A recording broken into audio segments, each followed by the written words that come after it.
नाज़रीन, मैं हूं आपका मेज़बान सरदार ज़हीर, TV8 न्यूज़ इस्लामाबाद से। प्रोग्राम बल्दियाती इंतखाबात और हमारे नुमाइंदे में मोहम्मद वसीम से ये जानने की कोशिश करते हैं कि वो सियासत में क्यों कदम रख रहे हैं और उनका क्या मंशूर है। अस्सलाम वालेकुम। बहुत शुक्रिया, आपने टाइम दिया मुझे, आपने अपने चैनल पर मुझे इनवाइट किया और मुझे आज मौका मिला कि मैं अपने लोगों के सामने अपना मंशूर, अपने नज़रियात और अपने विजन का इज़हार कर सकूं। हाँ वसीम साहब, सियासत में आप क्यों आ रहे हैं? देखिए, सियासत की जहाँ तक बात की जाए तो सियासत मुझे विरासत में मिली है। मेरे नाना सरदार असलम साहब, वो भी सियासत से उनका गहरा तल्लुक़ रहा, और मेरे वालिद साहब परवेज़ अख्तर साहब, उनका भी सियासत से काफ़ी गहरा तल्लुक़ रहा। और फिर मैं सियासत में आऊँ तो मैं अपने बुज़ुर्गों के मशवरे से, अपने नौजवानों के मशवरे से और अपने अल्लाह के भरोसे पर और अपने नौजवानों और बुज़ुर्गों के भरोसे पर आया हूँ। सियासत में मेरा आने का मकसद ये है कि मैं अपने इलाके के लिए, अपने यूथ के लिए आने वाले वक्त में कुछ काम कर सकूं अपने लोगों के लिए। और ये election being a youth councillor ही क्यों आप लड़ रहे हैं? देखिए, मैं समझता हूँ कि अगर देखा जाए तो हमें ये देखना चाहिए कि हमारे वीसी के अंदर वो कौन सी ऐसी बुनियादी चीज़ है, वो कौन सी ऐसी फोर्स है कि जिस पे हम काम करके आने वाले वक्त में हम अपनी वीसी को बेहतरी की तरफ ले जा सकते हैं। और मैं समझता हूँ कि वो फोर्स, वो बुनियादी चीज़ हमारी यूथ है। क्योंकि अगर तारीख में देखा जाए तो किसी कौम या किसी मुल्क में अगर इनकलाब आया तो उसमें सबसे बड़ा किरदार हमेशा नौजवान नस्ल का रहा है। और यूथ को यूँ भी माशरे में समझा जाता है कि जैसे बॉडी के अंदर रीढ़ की हड्डी को समझा जाता है, अहम समझा जाता है। तो मैं समझता हूँ कि ये यूथ ही हमारी वीसी की नहीं बल्कि हमारी कौम की रीढ़ की हड्डी है। आप अपने इलाके की आवाम के लिए और ख़ासकर नौजवान नस्ल के लिए क्या इक़दाम उठाओगे? देखिए, मैं समझता हूँ कि मेरा पहला विज़न ये है कि मैं, जो हमारी यूथ है, जो हमारे आने वाली जनरेशन है, जिसने आके इस वीसी को चलाना है, बल्कि यूं कहूँ तो ज़्यादा बेहतर लगेगा कि इस मुल्क को चलाना है। बिल्कुल, हमें चाहिए कि हम उनको पॉलिश कर सकें, हम उनको एजुकेट कर सकें, हम उनको एक प्लेटफॉर्म पर ला सकें, हम उनको एक फील्ड पे लगा सकें। नौजवान नस्ल के हाथ में किताब के और कलम के बजाय सिगरेट पकड़ा दिया गया है और उसके जिम्मेदार। सिगरेट खाली सिगरेट है या नशे वाला सिगरेट? नशे वाला। देखिए, मंशियात चल रही है। और मैं समझता हूँ कि ये जो हमारे साबका जो लोग इक़्तिदार में रहे हैं, ये इनकी नाअहली थी कि ये इस चीज़ को हाईलाइट नहीं कर सके, इस पे काम नहीं कर सके। और ये मैं समझता हूँ कि ये हमारे इलाके के लिए बहुत। हाईलाइट क्या मतलब? हाईलाइट नहीं कर सके, इस नशे को बढ़ाना था या ख़त्म कराना? इसको ख़त्म करना था, इसके लिए आवाज़ उठानी थी उन्होंने, इसके लिए बेहतर इक़दाम करते वो, लेकिन नहीं कर सके। ये उनकी नाअहली मैं समझता हूँ।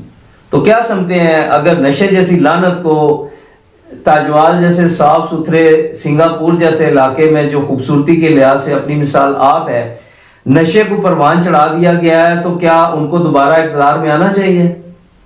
मैं समझता हूँ कि ये हमारे लोगों को चाहिए कि वो देखकर फैसला करें कि आने वाले वक्त में कौन हमारे लिए बेहतर है, कौन बेहतर साबित हो सकता है। और ये जो लोग पिछले इक़्तिदार में रहे हैं, इनको दोबारा लेकर आएंगे तो हमारे इलाके के लिए ये लोग बेहतर काम कर सकेंगे या नहीं कर सकते। मैं समझता हूँ कि ये फैसला हमारी आवाम को करना चाहिए। अब लोगों को आंखें खोलनी चाहिए अपनी। आप ऐसा क्या करेंगे या क्या कमी समझते हैं कि जिसको दूर करेंगे आप?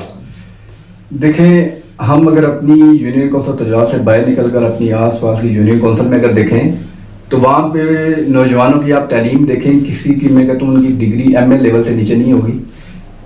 कोई वहाँ पे वकील है, कोई फौज का जनरल है, कोई डॉक्टर है, कोई वहाँ पे विंग कमांडर है। तो मैं समझता हूँ कि हमें भी ये चीज़ देखनी चाहिए कि आज हमारे नौजवान किस तरफ जा रहे हैं।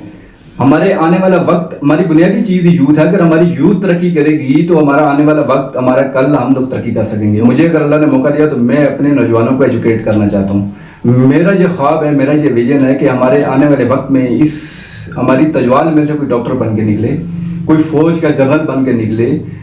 आज देखें, टैलेंट की कमी नहीं है हमारे पास, टैलेंट बहुत ज़्यादा है हमारे नौजवानों में। आज देखें, हमारे पास क्रिकेट के, मैं समझता हूँ कि अच्छे बैट्समैन, अच्छे बॉलर्स हैं हमारे पास, और उनको कोई, उनके पास वसाइल न होने की वजह से उनका टैलेंट ज़ाया हो रहा है। आज उनको कोई मतलब कि सपोर्ट करने वाला नहीं है। और मेरा ये ख्वाब है कि मैं चाहता हूँ कि आने वाले वक्त में यहाँ से कोई शाहिद अफरीदी बनकर निकले, यहाँ से कोई शोएब अख्तर बनकर निकले। हमारा तो ख्वाब बड़ा होना चाहिए। आज देखें, मैं समझता हूँ कि हर नौजवान के अंदर एक एनर्जी होती है, उस एनर्जी को डाइवर्ट करने की ज़रूरत होती है।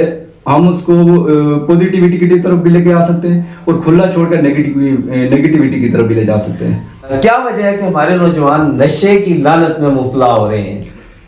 देखें, आज अगर देखें तो हमारे नौजवान अगर किसी जरगे में बैठते हैं या किसी भी प्लेटफॉर्म पे वो जाते हैं तो उन्हें ये चीज़ कहकर रोक दिया जाता है कि आप बड़ों में ना बोलें या आपका ये काम नहीं है। मैं उनको उनका जायज़ मकाम दिलवाना चाहता हूँ। मैं उनके लिए अपनी यूथ के लिए आवाज़ उठाना चाहता हूँ।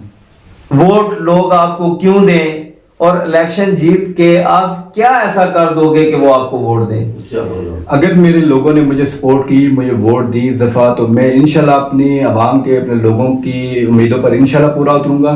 और मैं हर प्लेटफॉर्म पर, हर जगह जहाँ मेरी लोगों को मेरी ज़रूरत पड़ी तो मैं हर जगह उनके साथ कदम ब कदम चलूँगा और हमेशा उनकी आवाज़ बनकर चलूँगा।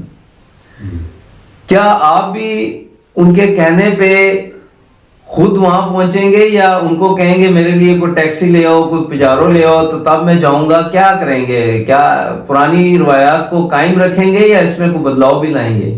देखें, अल्लाह ने मुझे 2 टांगें दी हैं और मेरी यही कोशिश होगी कि मैं अगर पैदल चल के मुझे जाना पड़े तो मैं इंशाल्लाह अपनी आवाम की आवाज़ पे जाऊंगा और मैं किसी की जेब की तरफ नहीं देखूंगा, किसी की जेब पे डाका नहीं डालूंगा। मैं एक तब्दीली लेके आना चाहता हूँ। आया हूँ इसी अपनी कौम की, अपनी आवाम की खिदमत के लिए आया हूँ और मेरी ये कोशिश होगी कि मैं दिन और रात हो, जब भी लोग मुझे पुकारें तो मैं हमेशा उनके पास, उनके साथ कदम ब कदम चलूँ और इंशाल्लाह चलता रहूँगा।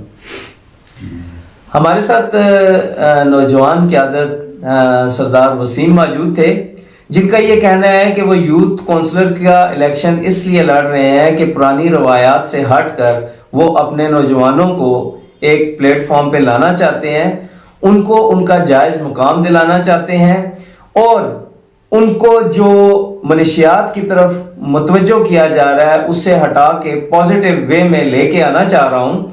और अगर मैं इलेक्शन जीत गया तो मैं लोगों की जेबों पे बोझ नहीं बनूंगा। अल्लाह ताला ने मुझे 2 टांगें दी हुई हैं और मैं किसी से ट्रांसपोर्ट तलब नहीं करूंगा, बल्कि खुद पैदल चल के जाऊंगा और उनके मामलात को हल करने की कोशिश करूंगा। आपको ये इंटरव्यू कैसा लगा? अपनी आरा से ज़रूर आगाह कीजिएगा। सरदार ज़हीर, TV8 न्यूज़, इस्लामाबाद।